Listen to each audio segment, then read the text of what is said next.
As revelações que o Senhor nos concede através de sonhos, visões, inspirações, através da sua palavra, através da natureza, são variadas.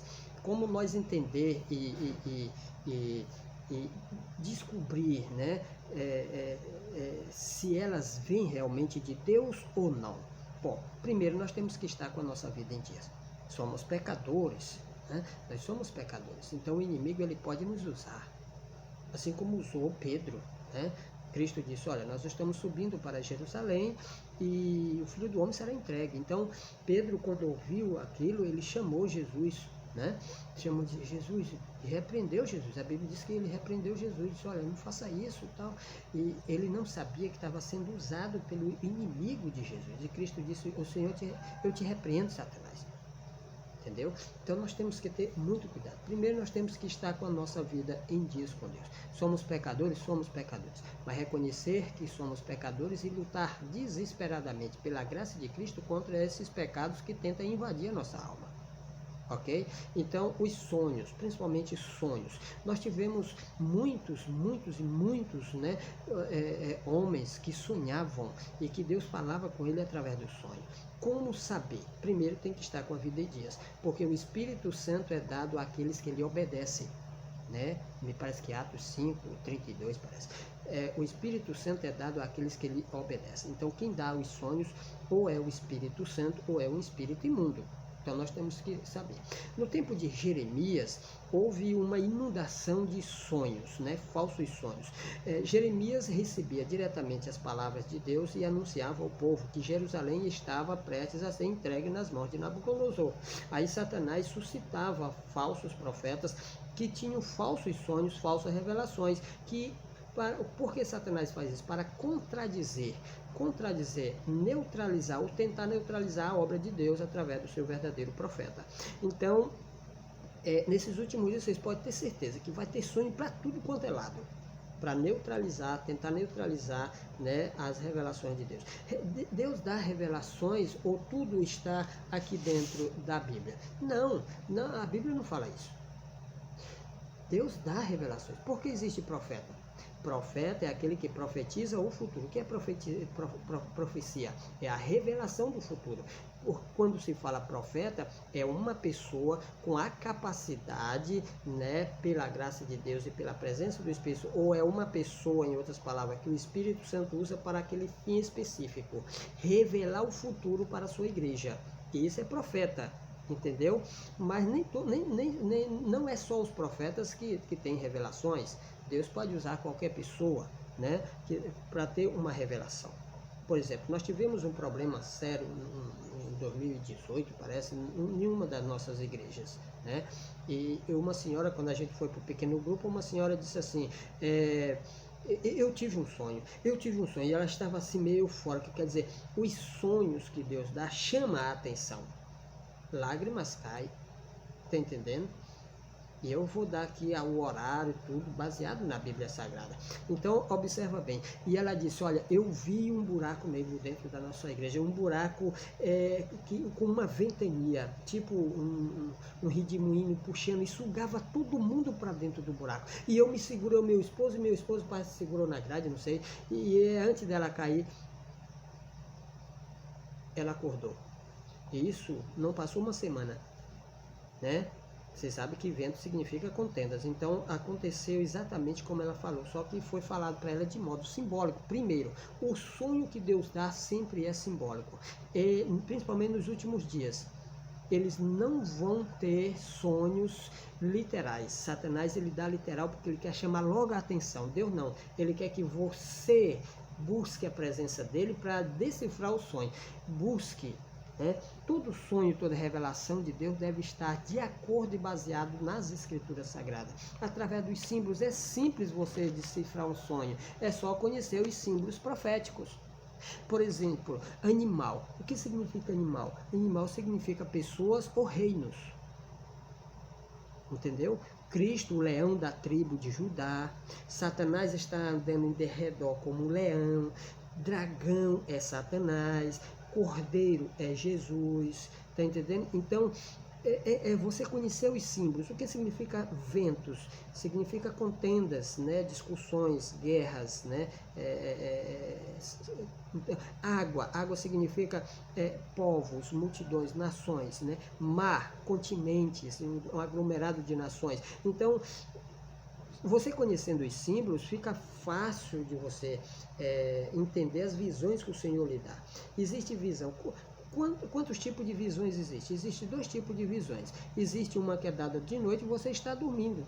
Tem pessoas que pensam que não é dado visão dormindo. É sim, é diferente do sonho. O sonho você acorda, eita, eu sonhei com isso. A visão não, tira seu fôlego. A visão ela é diferente. Quando você acorda, você quer se ver livre daquele negócio. É como se é algo extraordinário. Tá entendendo? É diferente do sonho. Dormindo? Mas tem a visão que você tá ali, de repente chega alguém, né? Conversa com você, aí você percebe, se percebe que não é um ser humano. Entendeu? Então, tem várias formas de Deus falar, se comunicar com os seus filhos. O que foi que ele disse em Números? Números, deixa eu ver aqui. Números. Deixa eu ver se eu acho. Mas eu vou passar a informação para vocês. Lá ele disse, né, falando sobre Moisés, ele disse, se há profeta entre vós, eu, Senhor, a ele me farei conhecer em visões, ou falarei com eles em sonhos. Então Deus se comunica com o ser humano através de inspiração, através de sonhos e através de visões. O sonho pode ser dado, a visão pode ser dada de dia, né? Você está ali, alguém chega, ou pode ser dada à noite. Então, como conhecer se a visão é de Deus ou não? Quando uma pessoa, como eu já tenho bastante intimidade com sonhos, visões e também com as revelações divinas, sonhos e visões dos patriarcas, né? Abraão, Isaac e também dos profetas, quando eu ouço um sonho diabólico, por mais que ele venha, né, camuflado, eu conheço. Porque eu já tenho uma intimidade um pouco na Bíblia, né? E também sonhos que eu já tive. Os sonhos divinos sempre simbólicos, principalmente nesses últimos dias. Simbólicos. E outra, sempre de madrugada. O que a Bíblia fala? Livro de Jeremias. E começando de madrugada, eu enviei os meus servos. Deus disse, começando de madrugada, enviei os meus servos começando de madrugada. Não era que Deus enviava os seus filhos de madrugada, porque não ia ter ninguém para ouvir eles, mas ele transmitia as mensagens de madrugada para ele, quando amanhecia ele ia levar ao povo. Então os sonhos sempre divinos, né, revelações de Deus sempre é de madrugada. A de Satanás não, a pessoa enche o bucho, né, de muito feijão, carne, arroz, se empanturra de bolo, de coisa, tudo isso a gente tem que deixar. É porque faz mal à saúde, é porque Deus é Deus. Ele merece o melhor de nós. Nosso corpo é templo do Espírito Santo. Tá entendendo? Então se enche e começa a ter pesadelo de noite. Começa a ver o irmão pecar, isso, aquilo, outro. Aí chega no púlpito da igreja e o Senhor me revelou que o irmão está em pecado. Deus não é Deus de coisinhas. Deus não é Deus de fofoquinhas. Deus revela o futuro. Deixa eu falar uma revelação que eu tive. 2019. Uns 3 a 4 meses antes de surgir o coronavírus. Quando eu começo, né, sonhar, eu já me encontro ali. E é questão de minutos, segundos. Os meus sonhos não duram, né? Já está ali. Então, nesse sonho que eu tive, que eu acredito ser uma visão devido à gravidade, ali, a intensidade, que não foi um sonho, mas uma visão, eu estava sentado sobre uma ribanceira, mais ou menos 50 centímetros, estava sentado ali. A minha direção estava para o Oriente, e na minha frente existia um rio, não muito largo, parecia um igarapé, mas um rio não muito largo. Ele vinha do sul, descendo em direção ao norte. Então eu estava para o Oriente e ele passava na minha frente, cortando assim, né? E ia descendo. Estava eu, né, sentado, né, a distância de uns 100 metros do rio, né, tinha bastante areia, né, tipo uma praiazinha, e do lado, a parte baixa do rio, estava centenas e centenas de adventistas. Eu não lembro se a gente estava num acampamento, não sei. Eu só sei que estava eu, do meu lado estava minha esposa e tinha um outro cidadão que era desconhecido para mim, até ele aparecer em mais 2 sonhos meus. Ele estava ali. Ele não falou nada nesse sonho. Então nós estávamos ali. Tem algo nos meus sonhos que eu não lembro. Né? Então nós estávamos com os olhos fitos no céu, como se estivesse contemplando alguma coisa extraordinária no céu. Nós estávamos olhando ali, né, algo que não era comum. Né? De repente, os nossos olhos foram voltados para o sul, devido ao barulho estridente e aterrorizante. Quando a gente olhou, uma tempestade, uma inundação, águas negras vinha cobrindo o céu, cobrindo o mundo inteiro. E a gente se levantou. Minha esposa se levantou e saiu gritando para um lado e para o outro, dizendo: nós vamos morrer, nós vamos morrer. Quando eu me levanto, que a gente estava sentado na ribanceira, quando eu me levanto, eu olho para trás. Atrás de nós existe uma montanha íngreme muito alta. Então, para vocês terem uma ideia o quanto é alto, quando eu me levantei, eu olhei assim, ó, tipo essa parede, olhei para cima. Quando eu olhei, as águas já vinham cobrindo a montanha, já descendo para pegar a gente lá embaixo. Aí eu olho para frente, o rapaz já desaparece. É como se ele fosse ali só dar essa visão para a gente. Então, e minha esposa gritou, correndo e gritando desesperada, e a água vindo da parte sul, cobrindo tudo. Questão de milhares de segundos, eu olho para trás, olho para lá, ver a água e olho para frente. Quando eu olho para frente, eu vejo na minha frente uma estrada subindo. Era tipo uma rocha branca com o formato de uma árvore cravada no chão, que subia. E eu comecei a subir, eu gritei para minha esposa: é por aqui, nós temos que correr. E ela dizia: não, nós vamos se perder. Eu digo: não, esse é o último caminho seguro, é o único lugar seguro. E a gente começava a correr. O terror era tão grande, eu ouvia milhares e milhares de pessoas gritando. Eu não vi nada, porque eu estava correndo em direção ao topo daquela estrada. Uma rocha branca cravada no chão, no formato de uma árvore. É como se a gente começou a correr do olho da árvore em direção ao pé da árvore, subindo. Eu não tinha como olhar para trás, porque o terror era grande demais. Eu só via os gritos de pessoas. Eu ficava pensando nos meus irmãos que estavam na parte baixa, não tinha como eles chegar a tempo. As águas estavam chegando, estavam inundando tudo. Então eu começava a correr em alta velocidade por cima daquela árvore. Eu não me sentia com medo e não sentia também cansaço. Mas aí eu corri, eu não tinha tempo nem de olhar para trás se a minha esposa estava me seguindo, mas eu sentia no meu coração que ela vinha me seguindo. E no sonho, enquanto eu corria em direção ao topo, porque o único lugar seguro era lá em cima, porque a água estava cobrindo tudo, eu pensava no dilúvio. Eu correndo e pensava no dilúvio. Aí eu orava ao Senhor, correndo ali, pensando só no pensamento: Senhor, quando nós chegar lá no topo, como iremos sair daqui? Essa era a minha pergunta dentro do meu coração, correndo, tentando escapar com a vida. O mundo inteiro estava sendo inundado. E por que eu fiz essa pergunta para Deus? Porque eu sabia que o mundo inteiro estava sendo inundado. E vi gritos aterrorizantes. Gritos de pessoas que não dava mais tempo de chegar. Aquele era o local, o único local. Agora, como interpretar esse sonho? É simples, está baseado na Bíblia, né? Está baseado na Bíblia. Vou tentar ajudar você nos sonhos que você vai ter a partir de agora, porque a partir de outubro, Deus vai despertar os profetas através dos sonhos. Anjos vão aparecer, outros vão ter sonhos e visões simbólicas. Precisamos ter a sabedoria de Deus para entender. Como ter? Você precisa estudar dia e noite a Bíblia. Livro de Ezequiel, para vocês terem uma ideia, teve um ano passado, ano 2019, eu li a minha Bíblia 2 vezes. Na primeira vez eu li em 2 meses e 24 dias a minha Bíblia. Eu comprei uma Bíblia grande, letra extra grande, que dá vontade de a gente ler. E eu li, marcando. Eu estava descobrindo ali o que significava cabeças. Por que a igreja, os teólogos dizem que cabeça significava reino. E eu estava ali, né? Eu não passava um versículo.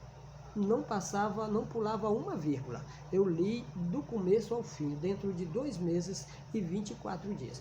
Aí eu fui fazer um estudo bíblico, né? Fiz o estudo bíblico, tinha uma bolsa assim, aquela que puxa assim, o cordão na boca, né?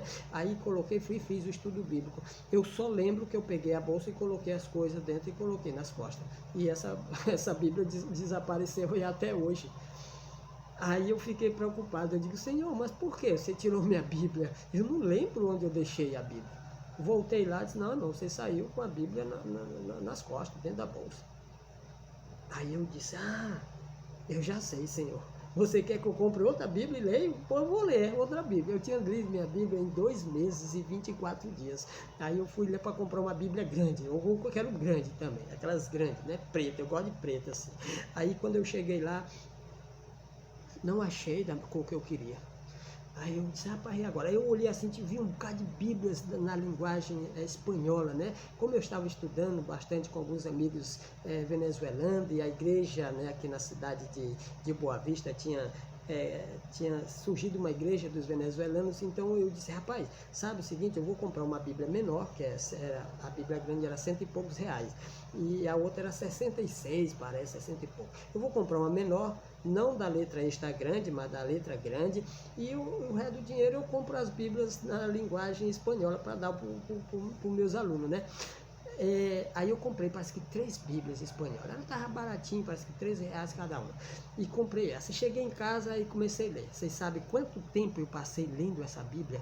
Para desvendar os mistérios, os símbolos, descobrindo sobre animais, o que significava animais na Bíblia, cabeça, o que significava, onde estava escrito, para mim poder dizer hoje que não existe nenhuma parte da Bíblia dizendo que cabeça representa reino. Hoje eu sei. Aí quando eu deparava cabeça no sentido figurado, eu colocava, grifava, né?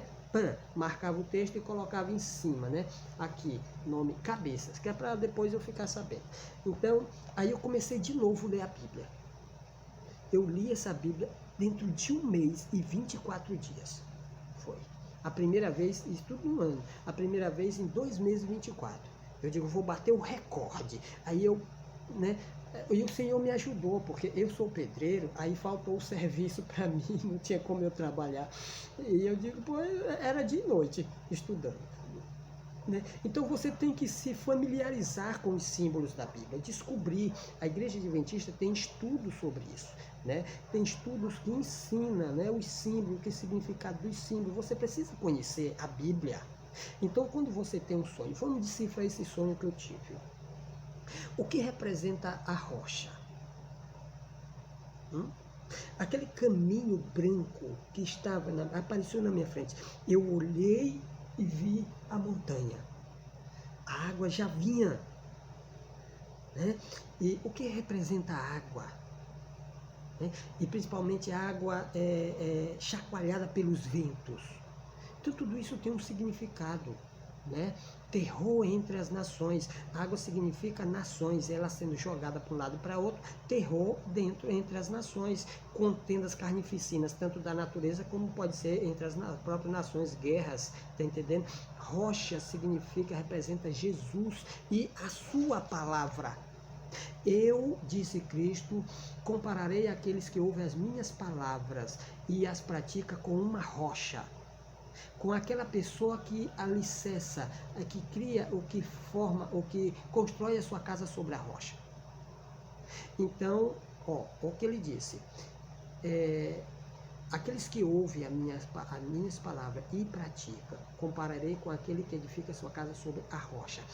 E a Bíblia diz que Deus é a rocha eterna, a nossa rocha, a nossa fortaleza. Então, aquela rocha, aquele caminho, eu sou o caminho, a verdade e a vida. Jesus é o caminho, Jesus é a rocha e Jesus é a árvore. A sua palavra é a rocha também. E Jesus é a árvore.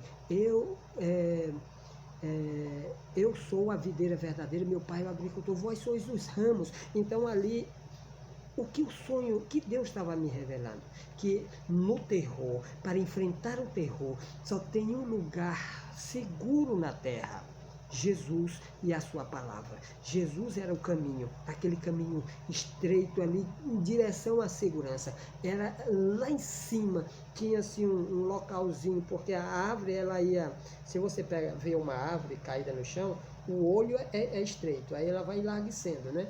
Vai enlarguecendo um pouquinho, né? Então, Jesus é a árvore, Jesus é a rocha, a palavra de Deus é a rocha. Jesus é o caminho. Só há um lugar seguro em meio à tempestade por vir: Jesus e sua palavra. Então nós temos que mergulhar fundo. Poucos meses depois começou o coronavírus. Aí eu posso dizer assim, se eu fosse uma outra pessoa que não tinha conhecimento, eu disse: olha, o Senhor me mostrou a tempestade do coronavírus. Mas eu estava lá, eu vi, eu presenciei, eu vi. Coronavírus não chega nem os pés do que vem por aí, do que foi me mostrado. O terror está prestes a começar. Eu ouvi os gritos de pessoas sendo destruídas, destroçadas. Eu vi. Né? Você viu? Água significa, né? Nações, povos, multidões. Os ventos jogando as águas representam, pode ser contendas, né? Essas contendas podem ser guerra entre as nações, né? Entre as pessoas, ou pode ser também criada pela própria natureza, tá entendendo? Autodestruição. A rocha representa Jesus. É o único lugar seguro. No meu sonho, era o único lugar seguro na terra. É por isso que eu sabia. Meus irmãos que estavam, né, abaixo, gritando, desesperados, eu ouvindo o som, eu sabia que não ia dar tempo dele chegar. Representa aquelas pessoas que estão esperando acontecer as coisas para poder se preparar. Nós temos que se preparar. É hoje, agora, antes da guerra. Não tem como se preparar durante a guerra. Ok? Um outro sonho que eu tive ainda em 2019, eu estava andando num caminho, tipo uma vicinal. Eu estava andando tranquilo, de repente eu olho para cima. Porque eu olhei para cima, eu senti a presença de algo acima de mim. E quando eu olho, eu dou um grito. Eu não lembro se eu disse: meu Deus do céu, ou se eu disse: mamãe, Jesus amado. Eu dei um grito e saí correndo desesperadamente para poder sobreviver. Corri bastante. O que eu vi? Eu estava aqui, né? Os meus sonhos são rápidos. E sempre é entre 2 a 5 horas da manhã. Tem deles que é dado 5 horas, 4 horas. Então, são rápidos. Eu estava andando, quando eu olho para cima, para o céu, eu vi algo extraordinário, né, tomando conta do céu em cima da minha cabeça, em forma de um L. Um monumento em forma de um L. Como eu fui pego de surpresa, eu olhei assim e saí correndo, eu pensava que aquele troço grande, gigantesco, que estava tomando conta do céu acima de mim, ia cair em cima de mim. E eu seria como uma formiga. E por isso eu saí correndo. Eu dei aquele grito e saí correndo. Corri bastante mesmo para poder sair de debaixo daquele negócio. E quando eu vi ali, cansado assim, ofegante, parei, olhei para cima. E quando eu olhei para cima, eu vi. Acima daquele monumento branco, estava em pé uma estátua extraordinariamente grande. Ela era tão grande, tão larga, que quando eu fui olhando, né? Olhando, começando dos pés que estavam acima, né? O monumento, acima do monumento, eu comecei a olhar as pernas. Quando chegou, antes de chegar na barriga dele, sumia nas nuvens negras e escuras. Sumia. E eu, ofegante, acordei. Quando eu acordei, eu me levantei e saí correndo para fora de casa. A primeira passagem bíblica que veio assim que eu acordei, foi Daniel, capítulo 9 e a última parte do versículo 27. Sobre a asa das abominações virá o assolador. O monumento que eu vi é o Espiritismo. A estátua, aquele gigantesco, aquela gigantesca estátua representa o anticristo, que está para surgir no mundo. Vocês lembram da estátua de Nabucodonosor? Não a do sonho, mas a que ele fez totalmente de ouro para desfazer a revelação que Deus fez. Aquela estátua, Ellen White diz que a história vai se repetir. Então aquela estátua que estava no campo de Dura, que foi anunciado através de sinais para que o povo, os representantes de todas as nações que estavam sob o domínio de Nabucodonosor pudessem se prostrar e adorar, né? Aquela estátua representava Nabucodonosor e o seu reino Babilônia. Assim também a estátua que eu vi representa o anticristo e o seu reino, o maior de todos os reinos. Apocalipse, capítulo 17, o verso 8 fala do reino, o verso 11 fala do reino. Você está entendendo? Então, por que eu fui pego de surpresa? Porque as pessoas hoje não estão dando atenção na Bíblia. Muita gente vai ser pego de surpresa pelos acontecimentos por vir, porque não estão dando atenção na Bíblia. Não estão estudando a Bíblia. Se vocês analisar o capítulo 2, aliás, o capítulo 3 da estátua de Nabucodonosor, lá existe 666. 3 dígitos 6. É por isso que a estátua que eu vi, eu acredito que é o anticristo, que também está ali misturado ali com 666, porque vai ser o número do anticristo. Vocês querem aprender esse número, extrair esse número 666? Não que eu quero ensinar para vocês, claro, né? Eu estou falando para um povo que sabe, mas eu vou passar para vocês uma maneira como eu acho 666 no capítulo 3 de Apocalipse. Você pega seu caderno, né? Deixa eu ver se eu encontro aqui, capítulo 3. Bom, se você ler todo o capítulo, deixa eu pegar aqui a minha caneta, né? Se você pega todo o capítulo 3, né? Você lê ele todinho, você vai perceber que foi dado um sinal, né? Nabucodonosor disse: olha, vocês vão tocar vários instrumentos musicais, entendeu? Vários instrumentos musicais. E a gente fazendo as contas, a gente vai repetindo e vai formando o número 666. É o número da Babilônia. Como sempre duas coisas, sempre duas vezes, Deus trabalha e fala conosco através da multiplicação, da repetição, a gente encontra 2 vezes 666. A primeira, antes de eu apresentar para vocês, só no capítulo 3. A primeira está no capítulo, dois dígitos se encontram no capítulo 3, né? A estátua tem 6 côvados de largo, então nós encontramos um 6 aí. E 60 de altura, encontramos outros 6, então está 66, né? Isso no início do reinado de Babilônia, né? Encontramos 2 6. Quando a gente vai lá para o final, a última noite da queda, a última noite que ocorreu, na qual ocorreu a queda de Babilônia, a gente encontra outro 6, que aí se une com os 2, dá 666. Então encontramos 2 6, 60, né? Mais 666. Aí a gente vai lá para o capítulo 5, né, que fala sobre a festa de Belsazar. Aí lá eles bebem vinho nas taças sagradas, né, de Deus, e dão louvores a 6 deuses. Encontramos mais um dígito 6. com mais 2 dígitos dá 666. Mas esse é o primeiro número, mas ele repete. Vamos capítulo 3 aqui. Me parece que é 5, 10 e 15. Ó, no 5 diz assim: no momento em que ouvirdes o som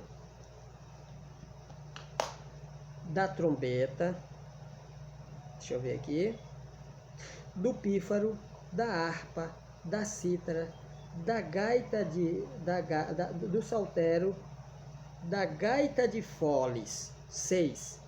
Aí o texto para de falar o nome dos instrumentos. Aí só diz assim, e de vários instrumentos musicais. Está entendendo? É coincidência? Não. Deus estava implantando ali o segredo de Babilônia. São 6, são vários instrumentos musicais, mas a profecia, a inspiração só fala o nome de 6. Então nós encontramos o primeiro 6. Aí você vai ler, deixa-me ver, o verso 7 fala também, mas esse não é válido. Sabe por quê? Porque não encontramos um 6. Para você ter uma ideia, como Deus é inteligente, é sábio e solta migalhas de pão. O verso 7 diz assim, ó: portanto, quando todos os povos ouviram o som da trombeta, do pífaro, da harpa, da cítara, do saltério e de toda sorte de instrumento musical. Só fala 5 no verso 7. Então não vale para nós, porque nós estamos em busca de quê? Do dígito 6. Então no 5 é falado 6 vezes. Então nós temos um 6. Vou colocar bem aqui o 6. Está encontrado no verso 5. O 7 repete, mas Deus na sua onisciência omite um, que é para dar certo. Não podemos usar, senão ia dar 4, 6. Quando a gente vai para o versículo 10, olha o que fala no versículo 10. Tu, ó rei, baixaste um decreto pelo qual todo homem que ouvisse o som da trombeta, do pífaro, da harpa, da cítara, do saltério, da gaita de foles, 6, e de todos os instrumentos musicais.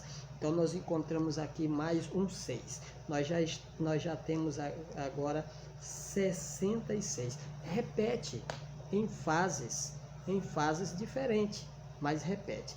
Quando você vai para o verso 15, ó, o primeiro dígito está no verso 6 ou 5, né?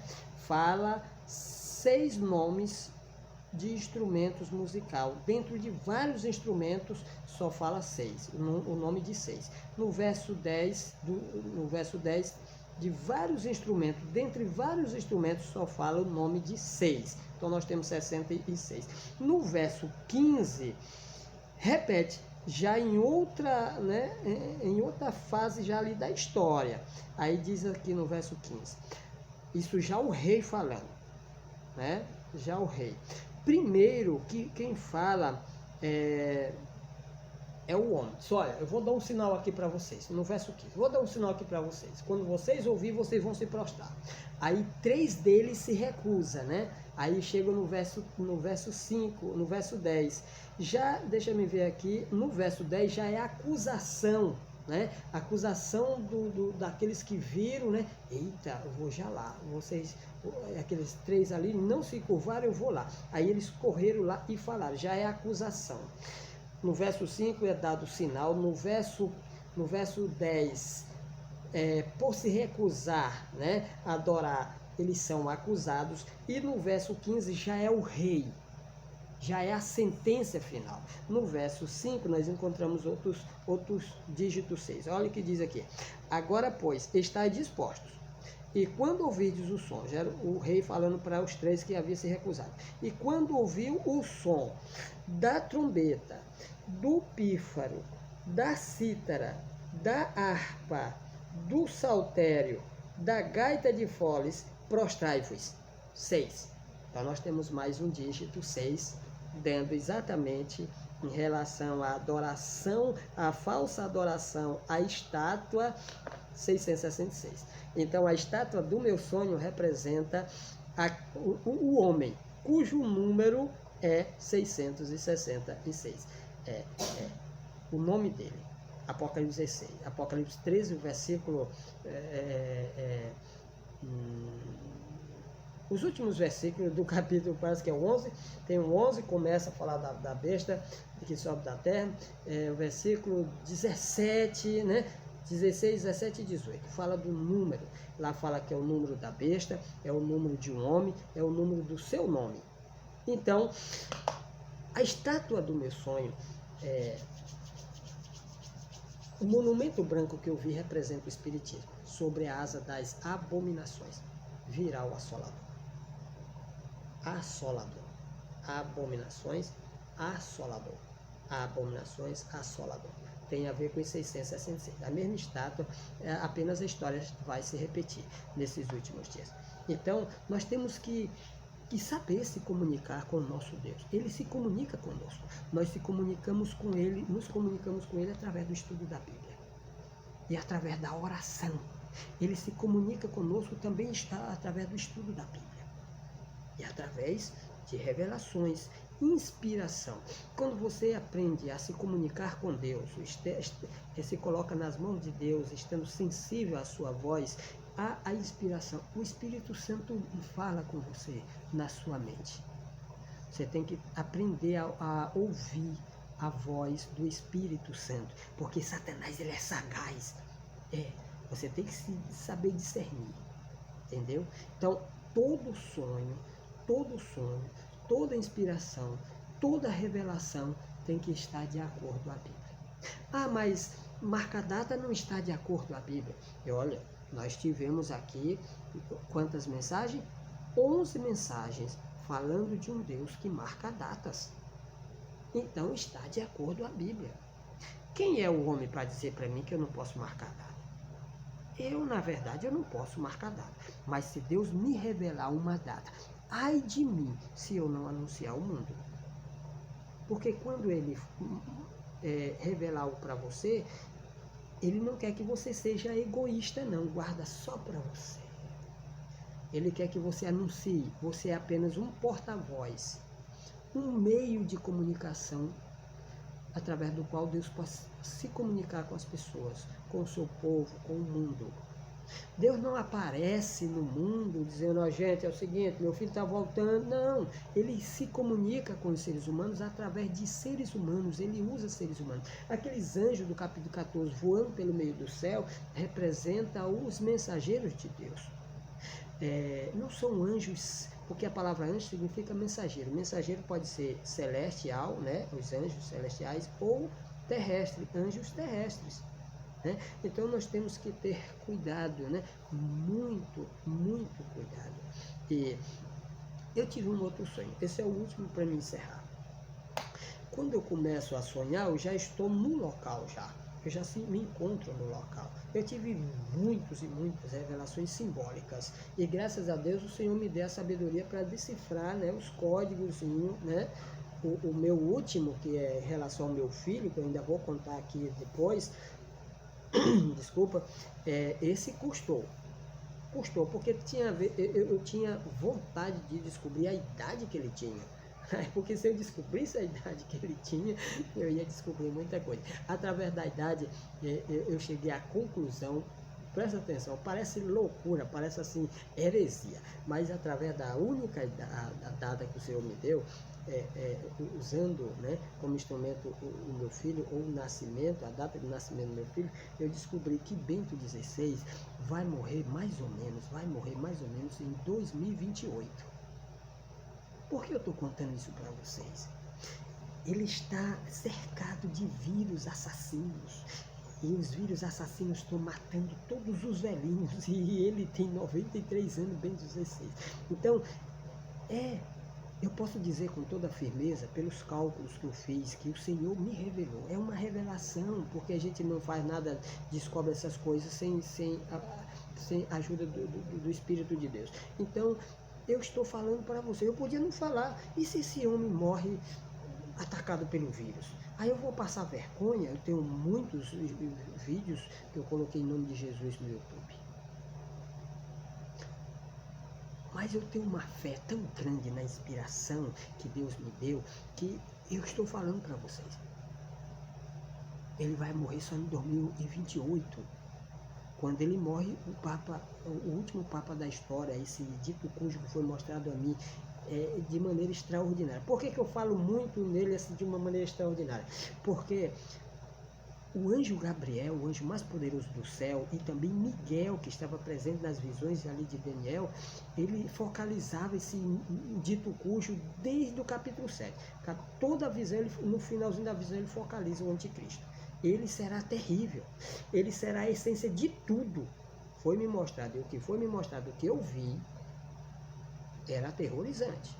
Uma estada que estava em pé, em cima de um monumento, e eu fui olhando, era largo, gigantesco, eu fui olhando, eu estava distante, mas mesmo assim estava gigantesco, e antes de eu chegar na barriga do bicho, cobriu, ele entrava nas nuvens, a parte de cima estava nas nuvens, é como se ele tivesse crescido até o céu, né? Então, o que eu vi. O outro sonho, quando eu comecei a sonhar, eu já estava, eu não lembro se eu fazia parte, se eu estava deitado, essa parte eu não lembro. Eu lembro que eu ouvi o som de uma criança, eu estava no meio da mata com um grupo de crentes, nós estávamos dormindo, era de noite, ok? Eu não lembro a parte que eu me levantei, eu não lembro. Eu só lembro que eu ouvi o grito de uma menina que fazia parte do nosso grupo. E ela gritava muito, socorro, socorro. Aí eu fui em busca dela.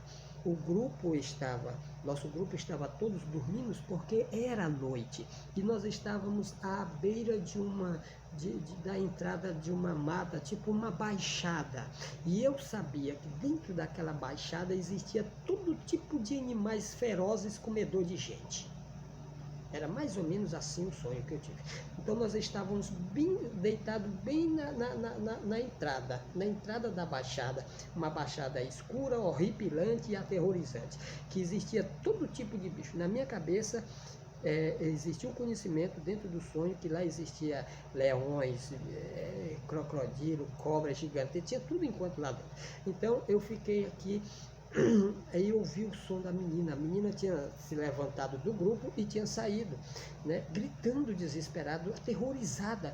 Aí eu saí, né, eu digo que eu me levantei porque ali fazia parte do nosso grupo, então eu devia estar dormindo também e vi aquele grito e saí, né, em busca da menina que fazia parte do nosso grupo. Ela tinha mais ou menos uns 11 anos de idade. Aí ela gritava, eu digo, filha, ei filha, vamos voltar para o grupo, aqui é perigoso, aqui é um lugar perigoso, vamos voltar para o grupo, é muito perigoso estar longe do grupo. Aí ela dizia, não, ele está chegando, olha o vento. E o vento, à noite, fazia assim, ó, jogando os galhos, os ramos das árvores, jogando para um lado, jogando para outro, aquele vento assim aterrorizante de noite. E eu digo, filha, vamos voltar para o grupo, aqui é perigoso, nós estamos correndo perigo fora do grupo, vamos voltar para o grupo. E o grupo dormindo, né? Nós todos estávamos dormindo. E eu acordei e fui em busca da menina e tentando convencer a menina para voltar para o grupo. Nesse intervalo, enquanto eu trabalhava para convencer a menina, né, e a menina tentando me convencer que o terror estava chegando, ela mostrava para as árvores, olha, as árvores estão sendo jogadas para um lado e para outro, ele está chegando, o mal está chegando. Eu digo, filha, vamos voltar para o grupo. Enquanto eu falava, passava bem perto de nós assim, um homem de capa preta, né? Capa preta, toda preta, lá embaixo, uma capa lá embaixo, preta, né? Tipo as capas que os profetas usavam, só que era preta. Eu não lembro se ele tinha um chapéu preto também, mas o indivíduo era horripilante. E ele passou, era escuro. Todas as minhas visões, a maioria delas era escura, era tempo de escuridão, era no meio da escuridão. Só que eu podia ver tudo que estava ocorrendo ao meu redor. Aí ele passa perto de mim, a menina se espanta, ele é do mal, ele é do mal, ele é do mal, ele é do mal. Eu digo, filha, no sonho eu dizia, filha, eu sei, mas vamos voltar para o grupo. Aí aquele cidadão não falava nada, passava perto de nós e entrava em meio à escuridão. Quando eu convenci ela, que coloquei a mão no ombro dela para levar ela para o grupo em segurança, o leão esturrou no meio da baixada. Arrepiou tudo quanto foi de cabelo do meu corpo. Na visão, no sonho, eu tinha na minha mente a certeza que o nosso grupo ia ser dilacerado, que ele estava passando um perigo de ser devorado, porque o leão vinha em alta velocidade no meio da mata, em direção ao grupo, de lá para cá. Nesse sonho eu não estava em perigo, como eu estava em perigo no sonho do leão, porque eu tive 3 sonhos do leão. No primeiro eu estava em perigo, ele só não me devorou porque eu acordei, mas nesse eu não estava em perigo. E quando a gente ia se aproximando do grupo, o leão esturra na baixada. Um grito que estremeceu a terra. E eu ficava assim espantado, sabendo que ele estava vindo e que ia devorar ou dilacerar. Nesse sonho, quando o leão esturra, só uma pessoa acordou. Levantou assim meio espantado, como se ele tivesse assim, meio doido da cabeça, assim, tinha levantado. Ele se espantou. E o leão se aproximava. E acordei. Meus sonhos são assim. Madrugada. 5 horas, 4 horas, 3h30. Assim. Eu gostava de dormir sem camisa, pelado. Às vezes só de calção aqui, é quente. Mas quando eu coloquei na minha cabeça de consagrar minha vida, meu Deus, eu disse, eu vou parar com essa coisa, nem que eu morro queimado em cima da minha cama. E comecei a dormir, né? E Deus começou a se comunicar comigo. Até nas vestes tem a ver. A gente pensa que não tem a ver, mas tem a ver. E esses são os sonhos. O leão representa o quê? Satanás. Aquele homem de capa preta. Aquele era um falso profeta. Tá vindo coisa pesada por aí. Tá vindo alguém aí que vai fazer descer fogo do céu em nome da besta, em nome do anticristo. Quando você pega a besta como reino, você tem que cometer um erro grave. Além de cometer esse erro, você tem que cometer um erro grave. Besta é reino? Mas no tempo do fim, a profecia focaliza um homem como besta, chama ele como besta. Ele tem trono e tem reino. Então um reino não pode ter reino. Se você ler Apocalipse, capítulo 16, lá na descida da 4ª praga, parece que é a 4ª, ou é a 5ª praga? Parece que é a 5ª. Lá diz assim que a 5ª praga, a 5ª, vai ser derramada sobre o trono da besta, cujo reino. Então, se a besta for um reino, como é que ela tem um reino? Como é que ela tem um trono? Tá entendendo? Quem tem trono e quem tem reino é rei. Ok? Então,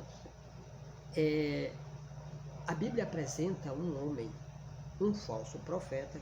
Quando você pega como reino, você corre o perigo de pensar que o falso profeta é os Estados Unidos. Agora me explica aqui. Onde na Bíblia, nos símbolos proféticos, está registrado que um profeta representa uma nação? Eu sei que os animais representam homens, representam reinos, mas profeta representar em símbolos, ser simbolizado, simbolizar, não existe isso na Bíblia. Como é que Deus ia apresentar uma mensagem para nós? Apocalipse capítulo 20, o verso 10. E o diabo que os enganava foi lançado para dentro do lago de fogo. Por que ele vai ser lançado dentro do lago de fogo? Porque o fogo, segundo Cristo em São Mateus, 24, 25, 25, foi preparado para ele, diz que esse fogo foi preparado para o diabo e seus anjos. Então ele vai ser lançado dentro do fogo. Onde se encontra, não só, ele vai ser lançado, né? Tá ele aqui. Não só a besta, como também o falso profeta. Como é que o diabo é uma entidade pessoal, um ser pessoal, e a besta é um reino, e o falso profeta é um reino? Que bagunça é essa que a gente faz na profecia? Tá entendendo? Vai ser lançado no fogo. Quem vai ser lançado no fogo, de acordo com Apocalipse, capítulo 14, verso 9 a 11? Quem é que vai ser lançado? Aqueles que adoram a besta. É seres humanos que é queimado. Não é reino. Dentro do fogo, não. Vai descer fogo, vai queimar um monte de coisa. Mas lá dentro do fogo, pegar o reino, amarrar ele e jogar lá dentro do fogo para ser queimado. É 3 entidades religiosas. Tá entendendo? É 3 seres humanos, chefe de entidades religiosas. Ó, Satanás é um ser pessoal. Ele vai ser jogado dentro do fogo. E lá dentro do fogo já estará outro ser pessoal, a besta, o 8º rei, e o seu braço direito. Se você ler Apocalipse, que o capítulo 19 e o verso 20, lá diz assim que a besta será amarrada. E com ele o falso profeta. Será aprisionada, né? A besta será aprisionada, né? Será presa, será aprisionada. E com ele o falso profeta, que com os sinais feitos diante da besta, enganaram aqueles que receberam o sinal da besta. Então quem vai enganar, Apocalipse 13, verso 13 e 14, fazendo fogo descer do céu, operando grandes sinais diante da besta para enganar a humanidade, é um ser humano, é um profeta. Mas por que isso? É porque Satanás, ele é expert, ele é profissional em falsificar. No dia 12 de outubro de 2020, está chegando o verdadeiro profeta, o profeta Elias, né? Aí ele vai falsificar também o profeta Elias, tá entendendo? Como é que se diz? Quem é que fez descer fogo do céu matando meio mundo de gente? E também quem fez descer fogo do céu no passado para provar que o seu Deus era o Deus verdadeiro. Então o falso Elias vai fazer fogo descer do céu para provar de que a besta, o anticristo, é Deus. Aí as pessoas vão adorar. É por isso que Apocalipse capítulo 13, versículo 8 diz: adorarão a besta, adorarão o falso Cristo, o 8º rei, adorarão todos os que habitam sobre a terra. Ellen White viu o espiritismo na forma de um comboio, com a velocidade do relâmpago. Deixa eu contar mais um sonho para você. Eu começo a sonhar. E nesse sonho eu estava na parte baixa, né? Tinha uma descida, eu estava na parte baixa, e do meu lado eu estava na parte, graças a Deus, Senhor, que no sonho eu estava no lado esquerdo de um trem gigantesco e negro. Ele estava um pouco declinado assim, coisa que não existe, né?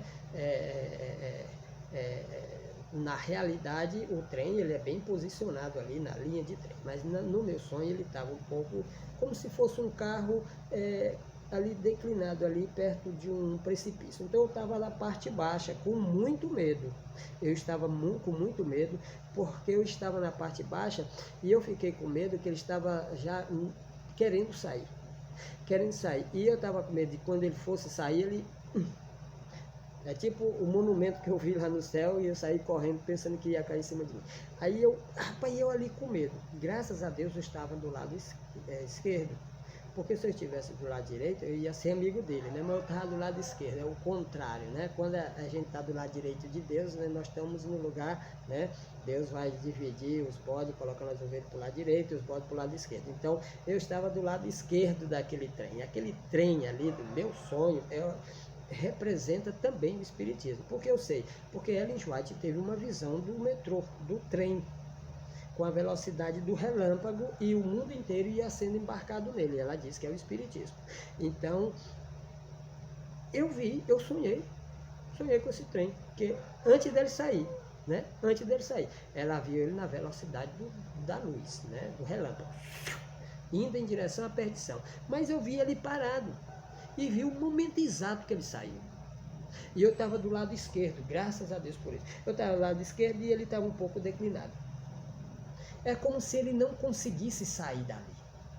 Hoje a gente olha para o Espiritismo e vê, Espiritismo, as profecias de Ellen White jamais vai se cumprir. O Espiritismo ser a religião que vai dominar o mundo inteiro, vai conquistar o papado, vai conquistar todas as igrejas do mundo. Isso aí não existe. Ele estava declinado. Aí ele tenta sair 2 vezes. Esse é o sinal que eu tenho como se o sonho vem de Deus. Tem que ter algo que tenha 2 vezes. Ou você sonha 2 vezes com a mesma coisa, ou deve ter alguma coisa em relação a 2 repetições. Aí ele tenta sair, tipo um carro, mas era um trem. Ele tenta sair, aí vai, eu aqui com medo dele virar em cima de mim, aí ele para. Aí ele tenta sair de novo e sai e eu acordo. Esses são os sonhos simples.